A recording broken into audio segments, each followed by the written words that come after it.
Today's headlines. The military ends its operations in Marawi following President Duterte's declaration of its liberation from the Maute Group. The Department of Finance says the liberation of Marawi boosts investor confidence in the country. The Philippines bids for the hosting of the 2023 FIBA World Cup. And environmental authorities call for the protection of migratory animals to achieve sustainable development goals. Good day. I'm William Theo. Welcome to the PNA Newsroom.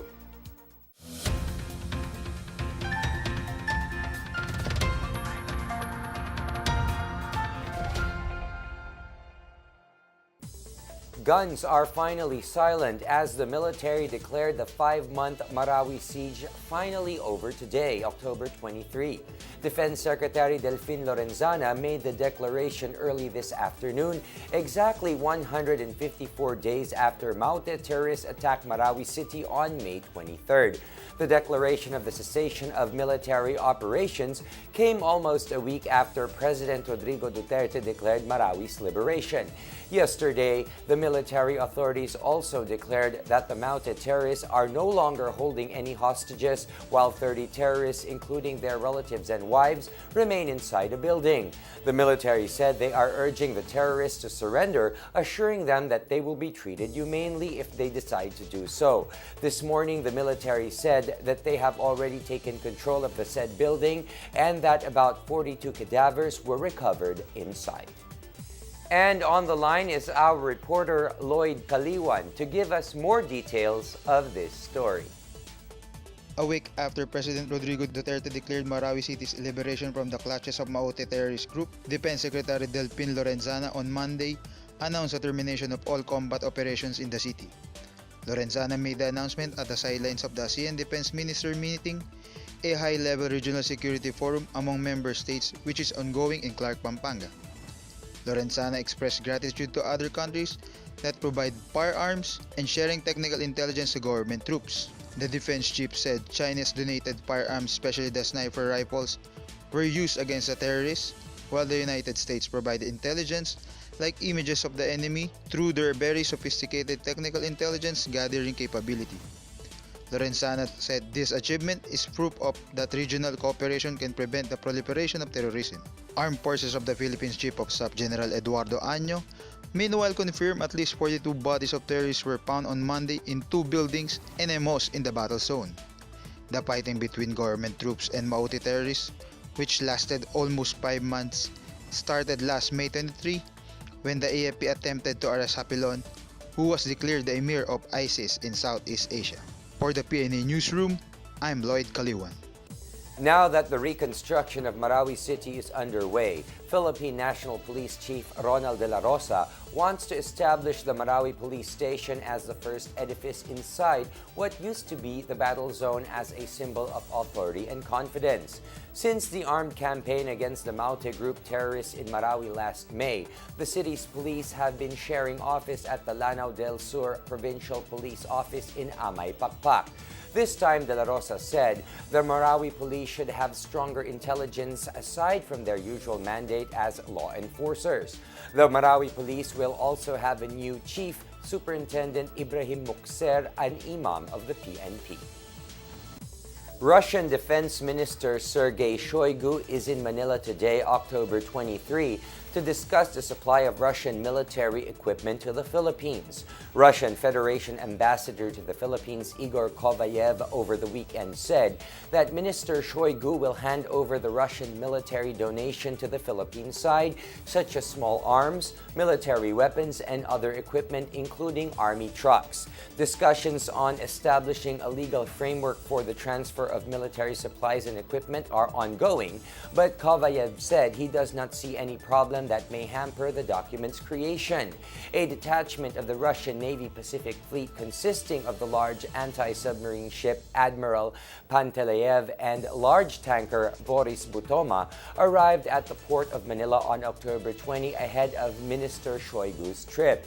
President Rodrigo Duterte is scheduled to tour the destroyer on October 26, the departure date of the detachment.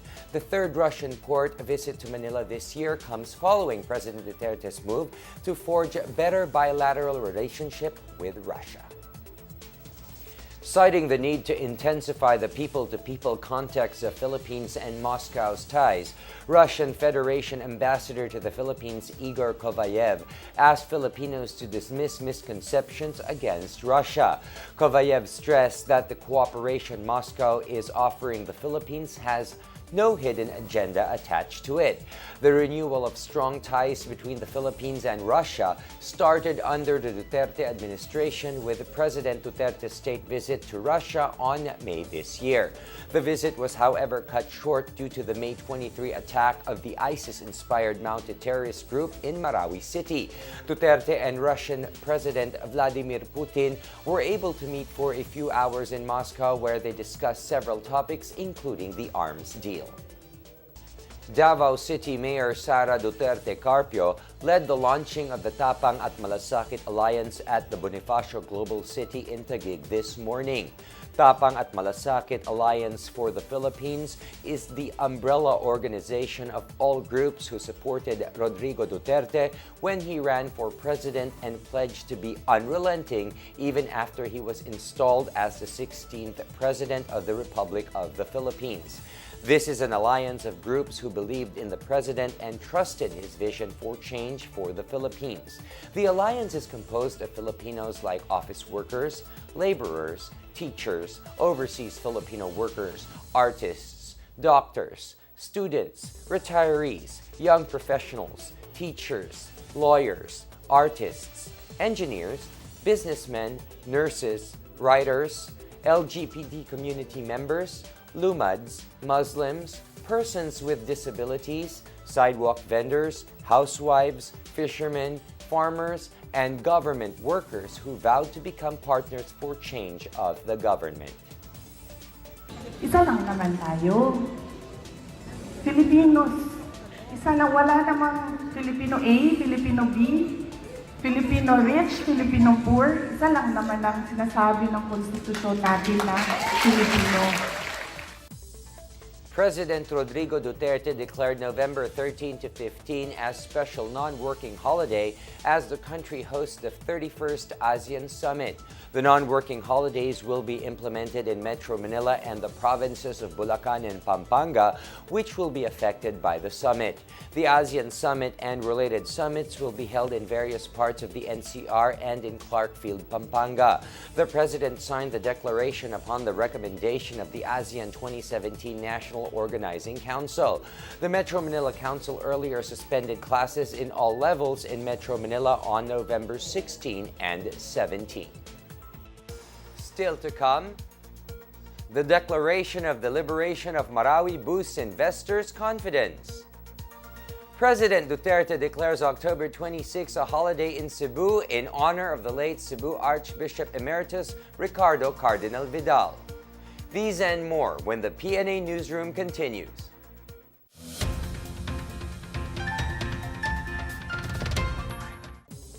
The Civil Aviation Authority of the Philippines, or CAAP, and the city government has ordered the developer of a high-rise building to take down its boom equipment from the rooftop of the building as it poses danger to the landing path to the Davao International Airport. CAAP officer in charge Hector Nabua said CAAP has called the attention of the developer of Aeon Towers a month ago because the boom equipment or crane is obstructing the landing path or runway of the DIA. Nabua said the building height passed the CAAP height clearance, but when the developers set up the boom equipment, it already exceeded the allowed height. The boom equipment alone is estimated at 13 meters in height. According to Nabua, the boom equipment is detected by the aircraft sensors and alarm, forcing an abort landing or misapproach, thus forcing CAAP to close runway 5 for all pilots approaching DIA because of the obstruction. All pilots were then directed to land through the other end of the runway. Since CAAP called the attention of the developer, Nabua said nothing has been done to remove the equipment, which worried them. Aeon Towers is being developed by FTC Group of Companies Corporation. President Rodrigo Duterte is declaring October 26 a holiday in Cebu in honor of the late Cebu Archbishop Emeritus Ricardo Cardinal Vidal. Duterte decided to drop by Cebu last night after attending the Mascara Festival opening in Bacolod to pay his last respects to the Cardinal, whose wake is held at the Cebu Metropolitan Cathedral. Cebu Archbishop Jose Palma meanwhile expressed his gratitude to the president for finding time to visit the wake of Vidal. Duterte also expressed his condolences to Vidal's brother Juanito. Vidal, who passed away on October 18, will be buried inside the mausoleum of Cebu Metropolitan Cathedral on October 26. He was 86. After the passing away of Cardinal Vidal, another Catholic prelate has died. Butuan Bishop Juan de Dios Pueblos passed away on Saturday. He was 74. Catholic Bishops' Conference of the Philippines President and Lingayen Dagupan Archbishop Socrates Villegas expressed grief over Pueblos' demise. Villegas, however, noted that while the death brings sadness, people should also look at it with hope and faith in God. That cause of death of the Butuan bishop is yet to be determined.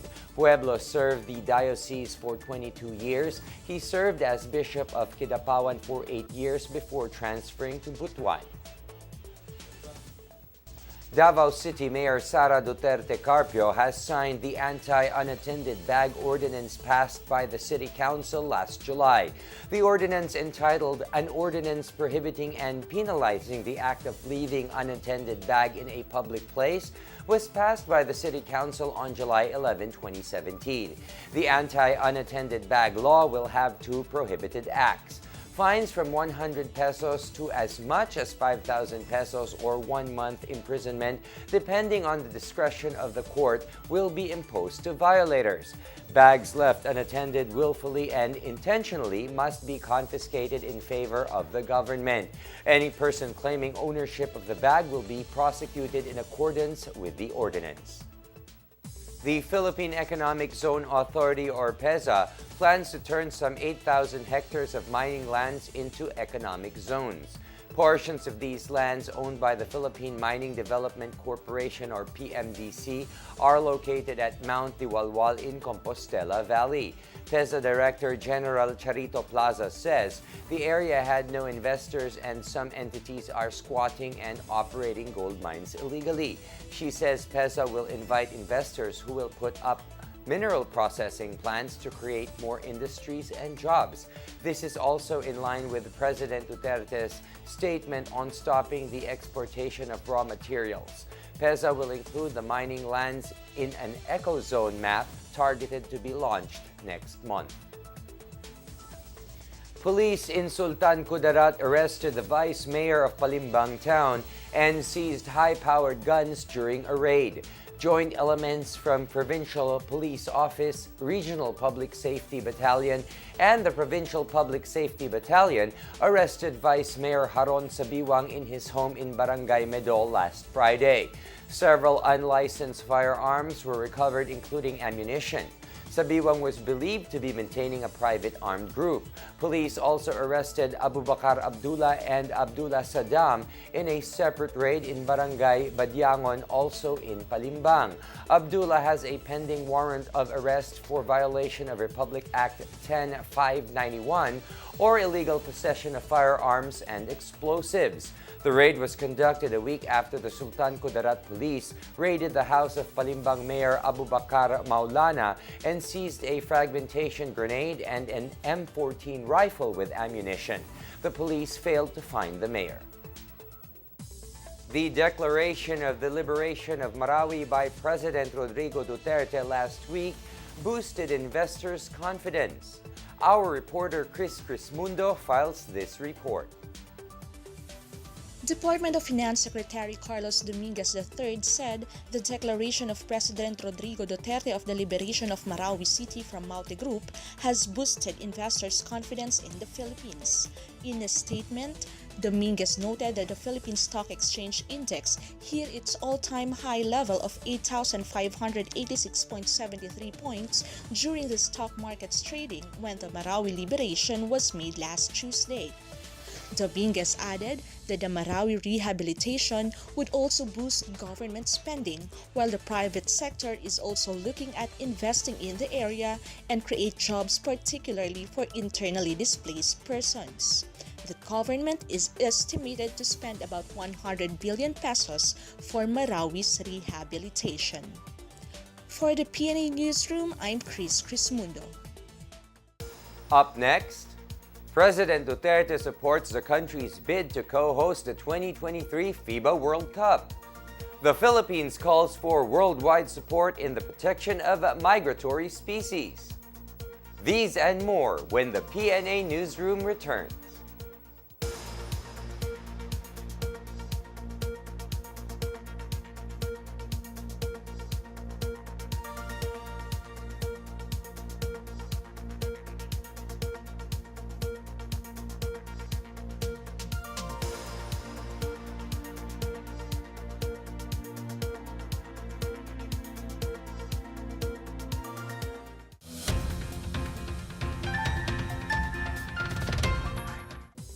The Philippines is set to bid to co-host the 2023 International Basketball Federation World Cup.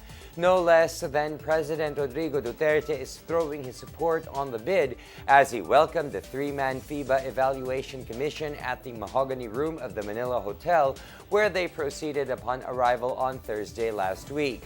They will inspect the Philippine International Convention Center, Smart Araneta Coliseum, Mall of Asia Arena, and the Philippine Arena. The facilities, which are being considered as venue for the most prestigious international tournament in basketball. According to Malacanang, Duterte has favored the Philippines to bid to co-host the 2023 FIBA World Cup to promote basketball and tourism. After the inspection, the FIBA Evaluation Commission will make its recommendation to the FIBA Central Board. The decision will be announced in December. The Philippines, along with Japan and Indonesia, is up against Russia, Turkey, Uruguay, and Argentina. The Philippines has last hosted the FIBA World Cup in 1978. FIBA is held every 4 years. The 2023 FIBA World Cup is also the qualifying tournament for the 2024 Olympic Games in Paris, France. Environment Secretary Roy Cimatu has called for international collaboration in the protection of migratory species to achieve sustainable development goals. Cimatu announced this in a panel discussion at the 12th Convention on Migratory Species hosted in Manila. The Biodiversity Management Bureau, or BNB, said migratory species cross national boundaries in response to season, availability of food, or need to reproduce. Among the benefits of these species are food, pollination and pest control, and potential as medicinal sources and ecotourism draws. Zero hunger, as well as good health and well-being, are a part of the Sustainable Development Goals. The BNB said several of these goals reflect importance of biodiversity and ecosystems. Delegates from 124 countries participated in the Convention on Migratory Species, held at the Philippine International Convention Center in Pasay City on Sunday, October 22nd. It is the first time the event is held in Asia. The Convention on Migratory Species is an international treaty aiming to conserve and manage migratory land, air, and sea species worldwide. It was adopted in Bonn, Germany in 1979 and came into force in 1985. The Philippines is the sole ASEAN member that is party to the convention. Pag-asa has advised against sailing at the seas near northern Luzon. The Weather Bureau issued a gale warning affecting the northern and eastern seaboards of northern Luzon. The seaboards are affected by strong to gale force winds associated with Typhoon Lan, previously known as Paulo. The seas are expected to be rough to very rough, with wind forces of 52 to 63 kilometers per hour and waves of up to 4.5 meters high. Fishing boats and other small sea craft are advised not to venture out into the sea, while larger sea vessels are alerted against big waves. Today's headlines. The military ends its operations in Marawi following President Duterte's declaration of its liberation from the Maute Group. The Department of Finance says the liberation of Marawi boosts investor confidence in the country. The Philippines bids for the hosting of the 2023 FIBA World Cup. And environmental authorities call for the protection of migratory animals to achieve sustainable development goals. The holidays are coming soon. It's 63 days before Christmas. For more stories, please log on to www.pna.gov.ph or visit the PNA webpage on Facebook and Twitter. And that's your daily dose of the hottest news and the latest information that you need to know from the PNA Newsroom. I'm William Theo. Good day.